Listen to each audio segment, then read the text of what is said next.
بسم الله الرحمن الرحيم اقرأ باسم ربك الذي خلق خلق الإنسان من علق اقرأ وربك الأكرم الذي علم بالقلم علم الإنسان ما لم يعلم كلا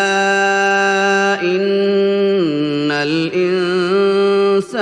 ليطغى أن رآه استغنى إن إلى ربك الرجعى أرأيت الذي ينهى عبدا إذا صلى أرأيت إن كان على الهدى أو أمر بالتقوى أرأيت إن كذب وتولى ألم يعلم بأن الله يرى كلا لئن لم ينته لنسفعا بالناصية ناصية